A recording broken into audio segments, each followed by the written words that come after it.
আপনি দীর্ঘদিন স্ট্রেসে আছেন, অনেক দিন ধরে ঘুমের সমস্যা, একাকিত্বে ভুগছেন, জীবনে কোনো একটা বড় পরিবর্তন, হরমোন বা মস্তিষ্কের কেমিক্যাল ইমব্যালেন্স ইত্যাদি নানাবিধ কারণে আপনার ডিপ্রেশন বা হতাশার সমস্যা হতে পারে। এখন আসছি যে হতাশা কাটানোর উপায়গুলো কি। নিজেকে একা রাখবেন না, পরিবারের সাথে কথা বলুন, বন্ধুদের সাথে নিয়মিত যোগাযোগ রাখুন, আপনার মনের কথা বিশ্বস্ত কারোর সাথে শেয়ার করুন। প্রতিদিন একটু হাঁটুন, নিয়মিত 20 থেকে 30 মিনিট হাঁটা আপনার ব্রেইনে হ্যাপি হরমোন যেমন ডোপামিন বা সেরোটোনিন এগুলো বাড়াতে সাহায্য করতে পারে। আপনার ঘুম ঠিক করুন, এটা খুব ইম্পর্টেন্ট। প্রতিদিন একই টাইমে ঘুমাতে যান এবং একই সময় ঘুম থেকে উঠুন। একটা স্লিপ হাইজিন মেনটেন করুন এবং রাতের ঘুমটা যেন 7 থেকে 8 ঘন্টা হয় সেদিকটা একটু খেয়াল রাখুন।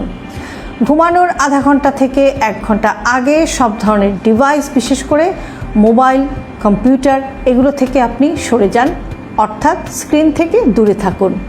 মনে রাখবেন যে ভালো ঘুম কিন্তু আপনার মানসিক স্থিতিশীলতা বাড়ায়।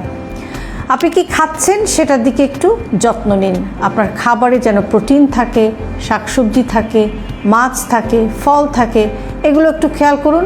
বেশি বেশি জাঙ্ক ফুড, ফাস্ট ফুড এগুলো এড়িয়ে চলার চেষ্টা করুন। অতিরিক্ত চিনি, অতিরিক্ত লবণ এগুলো অ্যাভয়েড করুন।